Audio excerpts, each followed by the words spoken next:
quand Fun Guys nous fait halluciner. Un article de Philippe Mercure, La Presse. Parmi les effets possibles des champignons magiques, on retrouve une perception déformée de la réalité, la confusion et la désorientation, un nouveau regard sur certaines choses ainsi qu'une tendance à l'introspection. On est le 15 juillet 2023. On peut dire que l'ouverture et la fermeture subséquente d'une boutique de la chaîne Fun Guys sur la rue Ontario à Montréal nous aura fait vivre tout cela cette semaine. Décryptons ici les effets de cet événement déroutant. Altération de la réalité. Cet aspect, les propriétaires de la chaîne qui vend des champignons magiques et autres produits comestibles psychédéliques l'ont eux-mêmes mis de l'avant.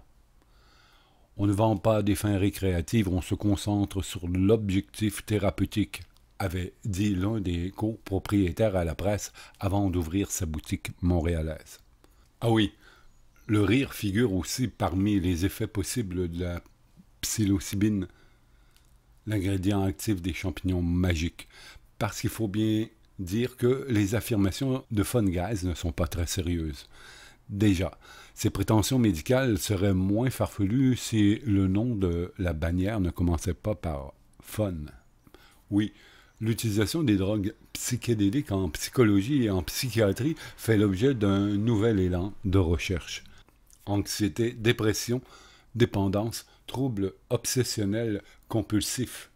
Les études portent encore sur un nombre restreint de patients, mais le potentiel de molécules comme la psilocybine et le MDMA, l'ingrédient actif de l'ecstasy, en combinaison avec la psychothérapie, est de mieux en mieux documenté.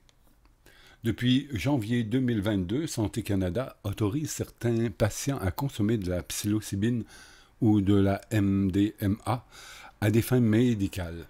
Ceux qui obtiennent cette autorisation sont essentiellement des malades en fin de vie cherchant à atténuer leur angoisse et des patients souffrant d'anxiété ou de dépression chez qui les autres thérapies ont échoué. Ces patients n'ont aucunement besoin de Fun Guys pour s'approvisionner. Ils ont accès à la psilocybine de qualité médicale auprès de fournisseurs approuvés par Santé Canada. Ce programme canadien est audacieux et il faut le saluer, mais il est aussi lourd en paperasse, difficile d'accès et n'a bénéficié pour l'instant qu'à environ 140 patients. Devant ce goulot d'étranglement, Fun Guys se présente comme une solution de rechange. C'est très douteux, ces produits ne sont pas vérifiés comme ceux des fournisseurs approuvés. Surtout, les patients peuvent s'y procurer des champignons, mais pas la thérapie essentielle qui doit accompagner la prise de la substance.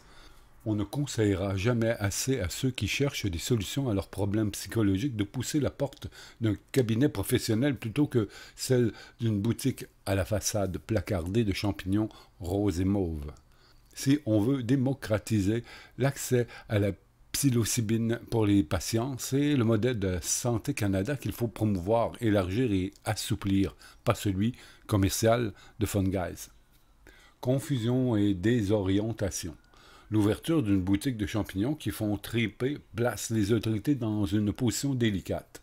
D'un côté, il est normal que la ville de Montréal cherche à faire respecter ses lois en vigueur. De l'autre, on peut se demander à quel point on veut consacrer des efforts à cette seule boutique. Ailleurs au pays, Fun Guys a rouvert ses magasins après les saisies et les arrestations. Dans ce jeu de celui qui se tannera le premier, la chaîne a montré qu'elle est persévérante. Le grand paradoxe est que, pendant que la police s'attaque à la boutique physique, il est très facile de se procurer champignons, microdoses et autres jujubes à la psilocybine sur le web, y compris sur le site de Fun Guys. Rappelons aussi que le Québec est frappé par une crise des surdoses autrement grave que ce qui se passe avec ces vendeurs de champignons. Des solutions existent, tests de drogue, approvisionnement sûr, et on aimerait voir les autorités les déployer à grande échelle avec la même célérité qu'elles ont mise à effectuer des descentes chez Fun Guys. Introspection. Les champignons magiques peuvent favoriser l'introspection et les consommateurs affirment souvent bénéficier d'un nouveau regard sur certains aspects de leur vie après en avoir consommé. De la même façon, l'arrivée de Fungeist dans le paysage force des questions qu'on aurait tort d'évacuer, notamment au sujet de la décriminalisation des drogues.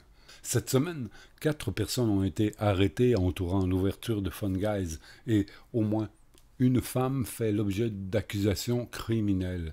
On peut se demander si ça vaut la peine de miner la vie de citoyens pour des crimes qui ne font souvent pas de victimes, en particulier pour possession simple.